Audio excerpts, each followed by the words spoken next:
ছাত্রদল ও এনসিপির সমাবেশের খবর জানাচ্ছেন আমাদের আরেক সহকর্মী আপেল শাহরিয়ার। আমরা সরাসরি চলে যাচ্ছি তার কাছে।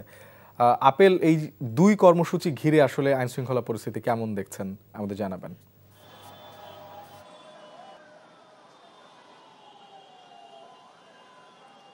রাজধানীতে আজকে দুটি বড় সমাবেশ, শাহবাগে বিএনপির ছাত্র সংগঠন ছাত্রদলের এবং তার পাশেই কেন্দ্রীয় শহীদ মিনারে জাতীয় নাগরিক পার্টির, এবং এছাড়াও সোহরাওয়ার্দী উদ্যানে কিন্তু আরেকটি অনুষ্ঠান অনুষ্ঠিত হচ্ছে, সাইমুম শিল্পী গোষ্ঠীর একটি সাংস্কৃতিক অনুষ্ঠান।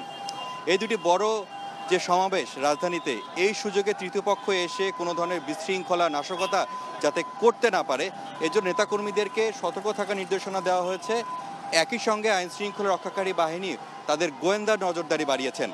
গতকাল রাতে অভিযানে নিষিদ্ধ আওয়ামী লীগ ও সহযোগী সংগঠনের 16 জন নেতাকর্মীদেরকে গ্রেপ্তার করেছে গোয়েন্দা পুলিশ।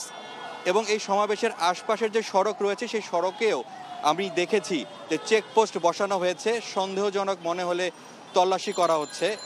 এবং এই সমাবেশকে ঘিরে যে নাশকতার যে আশঙ্কা করা হচ্ছিল, এই পর্যায়ে এসে আইন শৃঙ্খলা রক্ষাকারী সদস্যরা বলছে যে তারা সতর্ক অবস্থানে রয়েছেন এবং একটি শান্তিপূর্ণ নির্বিঘ্নে যাতে এই সমাবেশটি শেষ হয়, সেজন্য তারা সর্বোচ্চ তাদের যে কর্ম পরিকল্পনা রয়েছে সে অনুযায়ী তারা পরিকল্পনা নিয়েছেন। দর্শক, আমরা জানছিলাম ছাত্রদল ও এনসিপির সমাবেশের আইন শৃঙ্খলা পরিস্থিতির খবর। বান্ডেল থাকলে প্রতি সেনমানিতে টাকা বাঁচবে।